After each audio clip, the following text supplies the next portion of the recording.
चिंता चिंता चिंता, सबके चेहरों पर चिंता। इस संसार में चिंता से ही इंसान दुखी होता है, क्योंकि चिंता दुख की जननी है।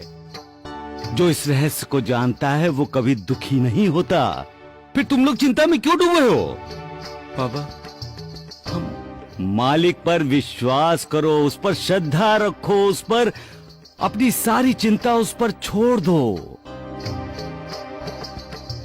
याद रखो, जितना बड़ा तुम्हारा अहंकार होगा उतनी बड़ी तुम्हारी चिंता होगी।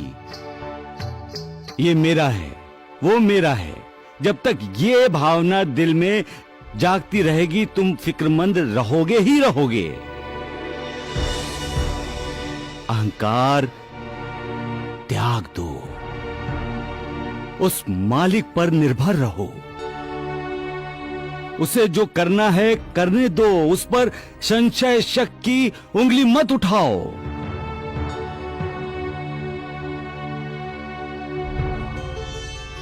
अपने इस शरीर को ही उसका मंदिर बनाओ।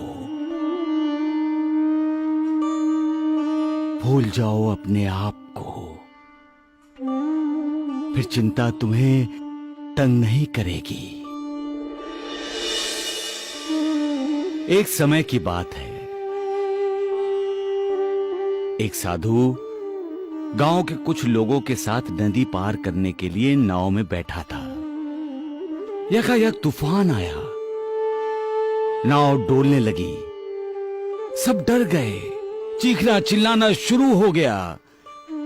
लेकिन साधु शांत था। वो मुस्कुराता हुआ उस तूफान का मजा ले रहा था। सब लोग उसे देखकर हैरान थे। एक ने तो पूछ ही लिया, यहां जिंदगी खतरे में है और आप हंस रहे हैं? साधु बोला, अगर हम रोएं तो क्या जिंदगी बच जाएगी? सभी चुप हो गए।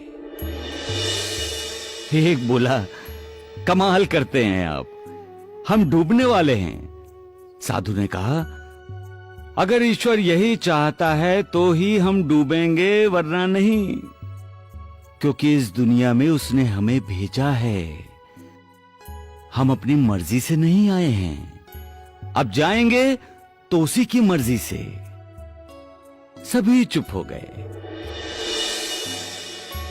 तब साधु ने कहा, कर्ता, करने वाला वही है, फिर हम चिंता क्यों करें?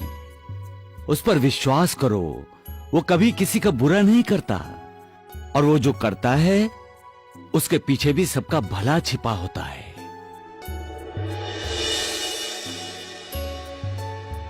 मेरे ख्याल से तुम सभी कुछ पूछना चाहते हो।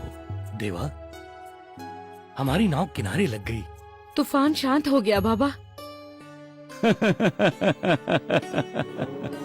सबका मालिक।